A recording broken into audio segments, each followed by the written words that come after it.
Hello दोस्तों, स्वागत है आपका हमारे यूट्यूब चैनल में। आज फिर हम क्लास 9th मैथ्स एनसीईआरटी करा रहे हैं, जिसमें chapter number 6 lines and angles रेखा और कोण, उसमें एक्सरसाइज 6.3। तो एक्सरसाइज 6.3 का मैं ये क्वेश्चन नंबर 3 कराऊंगा आज। इससे पहले की एक्सरसाइज और पहले के सवाल मैं करा चुका हूँ, उनकी लिंक डिस्क्रिप्शन बॉक्स में आप वहाँ से देख सकते हैं।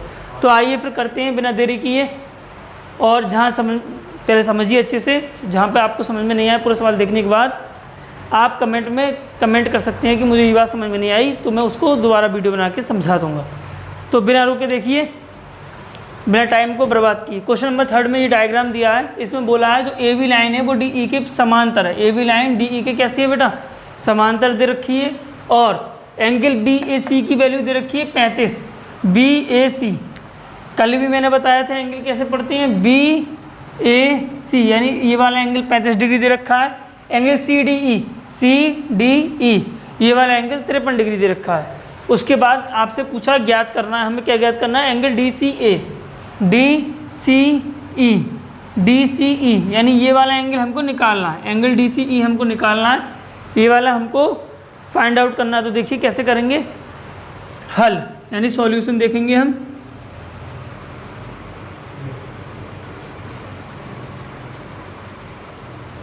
इंग्लिश वाले इंग्लिश में लिख सकते हैं। अगर आप हिंदी मीडियम के हैं, यूपी बोर्ड के हैं, किसी भी हिंदी मीडियम के, तो आप इंग्लिश ना लिखें, आपकी मर्जी। देखें हल कैसे करेंगे। भाई मैंने आपको ये समझाया कि जब समांतर रेखा होती है, उनसे एक जो तिरछी लाइन टेढ़ी रेखा काटती है, उनके बीच में होकर के जाती है, तो वो कुछ कोण बनाती है। वे कोण आपस में बराबर होते हैं। जैसे मैंने बताया एकांतर कोण बनाती है वो, ठीक है। एकांतर अंतः कोण होते हैं, संपूरक कोण होते हैं, संपूरक कोण रेखा पर बनते हैं, ठीक है। तो उसी प्रकार देखिए हमें दिया हुआ है क्या, ए बी समांतर है डी ई के। जब ए बी समांतर है डी ई के, तो जो ये वाला एंगल है वो इस वाले एंगल के एकांतर कोण के बराबर होगा ना? होगा। ये वाला एंगल बी ए सी, एंगल जो बी ए सी है वो एंगल सी ई डी के एकांतर कोण है। एंगल बी ए सी और एंगल सी ई डी आपस में एकांतर कोण हैं, और ये एकांतर कोण है इसलिए बराबर होंगे, ठीक है। कैसे हम लिखेंगे? एंगल बी ए सी बराबर है एंगल सी ई डी के। क्यों? क्योंकि ये एकांतर कोण है, एकांतर कोण है, ठीक है। तो एंगल बी ए सी की वैल्यू हमको पता है 35 डिग्री है। तो एंगल सी ई डी की वैल्यू भी क्या हो जाएगी? सी ई डी की वैल्यू भी कितनी होगा भाई? 35 डिग्री हो गई। यानी ये वाला एंगल कितनी डिग्री का हो गया हमारा? 35 डिग्री का हो गया। अब देखो हमें एंगल निकालना, कौन सा हमें एंगल निकालना है? ये वाला, यानी डी सी ई, ठीक। और ये जो डी सी ई एक कंप्लीट त्रिभुज भी बन रहा है, सही है, ट्रायंगल बन रहा है। तो हम लिखेंगे त्रिभुज डी सी ई में, त्रिभुज डी सी ई में, यानी इन ट्रायंगल डी सी ई। और हमने कल आपको बताया था कि त्रिभुज के तीनों कोणों का योग 180 होता है। किसी त्रिभुज के तीनों कोणों का योग कितना होता है? 180। उसके तीनों कोण जोड़े जाएं तो उनकी वैल्यू कितनी आती है? 180 आती है। तो कैसे? यानी एंगल, तीनों एंगल जोड़ो, angle D C E plus angle C D E plus angle E C D. उम्मीद करता हूँ कि आपको जो मैंने एंगल बोल रहा हूँ वो समझ में आ रहे होंगे कौन कौन से हैं। देखो जो एंगल की हम बात करते हैं ना, उसको बीच में लेते हैं, ठीक है। जिस एंगल की वैल्यू होती है उसको इसमें रखते हैं बीच में, यानी जिस पॉइंट पे एंगल होता है उसको बीच में रखते हैं, और जिस पॉइंट से आती है, जिधर को हो जाती है, वो दोनों पॉइंट्स आगे और पीछे रखते हैं। ऐसे एंगल है डी सी ई, यानी यहाँ पे जो बात कर रहे हैं वो हम इस वाले एंगल पे कर रहे हैं, सी पर, डी सी ई। हम डी सी ए नहीं बोल रहे हैं। अगर हम डी सी ए बोलते तो फिर ये वाला एंगल हो जाता, ठीक है। ये देखो किधर से किधर को रेखा जा रही है, तो डी से गए, डी सी पे गए, फिर ई की तरफ, यानी डी सी ई, यानी ये वाला एंगल, ठीक है। अगला एंगल सी डी ई, यानी सी पे गए, डी पे आए, फिर ई, यानी ये वाला angle 53 degree. Angle E C D, यानी ये वाला एंगल ई सी डी, ये वाला एंगल, ठीक। तो देखिए एंगल डी सी ई की वैल्यू मुझे दी हुई है, डी सी ई की, सॉरी, मुझे निकालनी है। अच्छा मैं अरे सॉरी एक एंगल मैंने 2 बार लिख दिया, ये ECD और DCE 2 बार लिख दिया। ये वाला हो गया कौन सा, DCE, ये वाला हो गया, ये वाला हो गया CDE, अब ये वाला रह गया, तो इसको लिखूंगा मैं एंगल CED, एंगल CED, ठीक। ये वाला एंगल रह गया था, गलती हो गई थी थोड़ी, तो CED नहीं वाला। देखो एंगल DCE की वैल्यू कितनी है, DCE, ये तो मुझे निकालना ही है। एंगल CD की वैल्यू कितनी है, CDE की वैल्यू 53 डिग्री। एंगल CED की कितनी है, CED की 35 डिग्री बराबर 180। एंगल DCE 35 और 53 आपस में जोड़ो भाई, 3 5 8 88 बराबर 180। एंगल DCE की वैल्यू निकालनी है मुझे,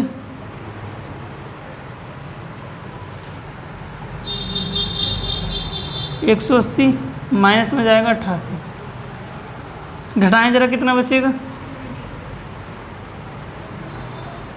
92।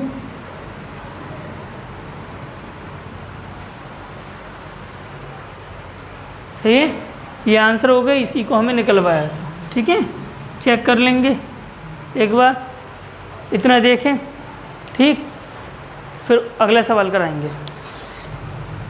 तो भाई ये देखें अब क्वेश्चन नंबर 4।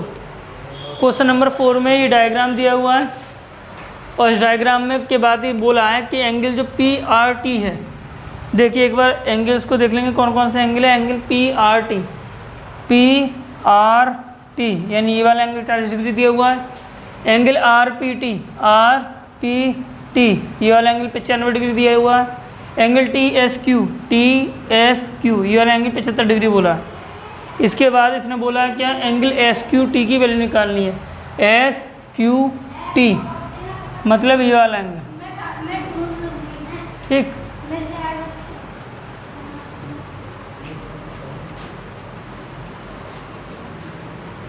देखें अब इसमें देखो 2 समांतर रेखा तो दी नहीं है।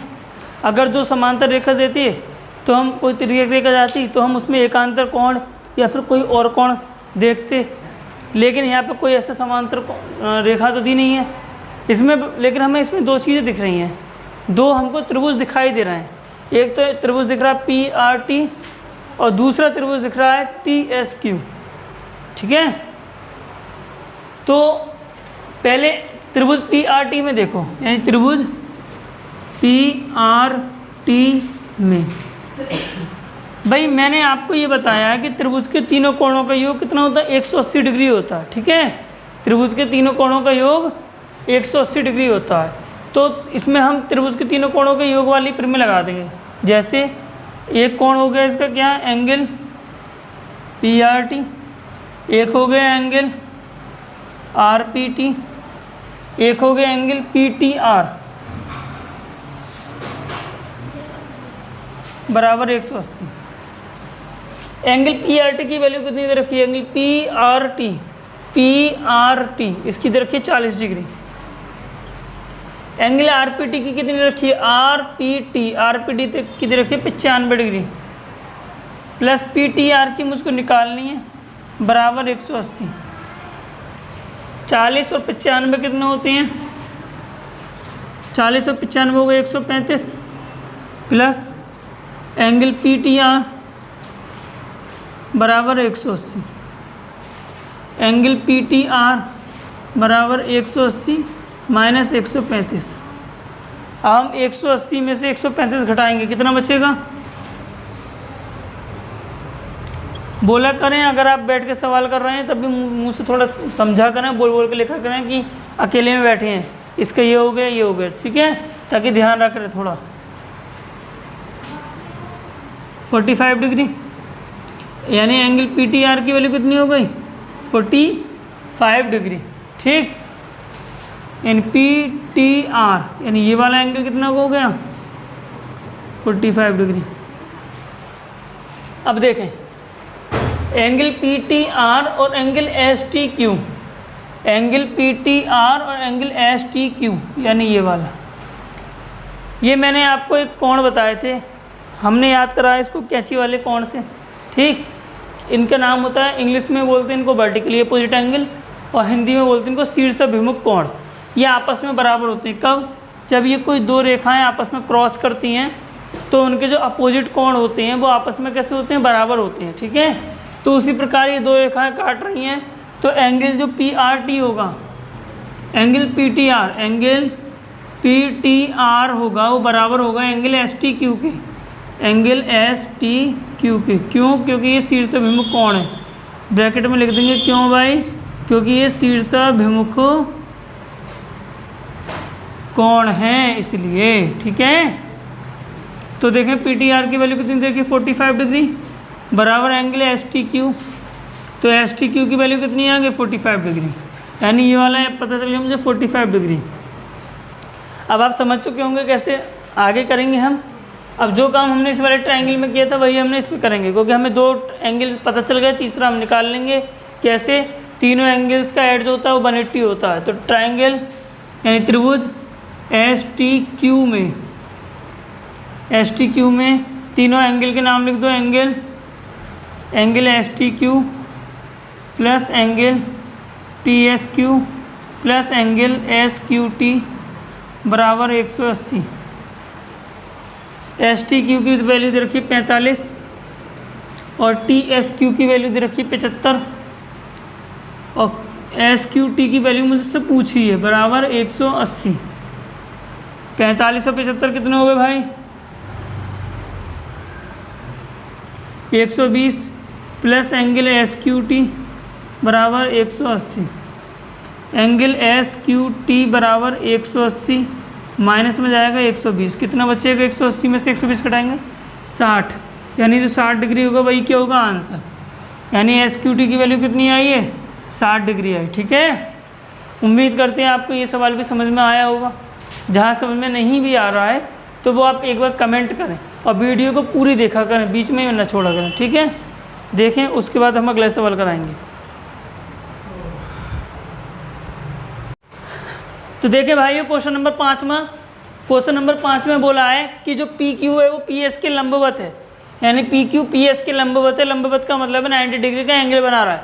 उसके बाद बोला PQ जो है वो SR के समांतर है, ये पैरेलल, यानी PQ SR के समांतर है। SQR का मान 28 डिग्री दिया है, SQR ये वाला 28 दिया है, QRT ये वाला 35 डिग्री दिया है। निकालवाया है हमसे कि बताइए x और y के मान निकालिए। तो देखिए सॉल्यूशन देखेंगे, हल देखिए।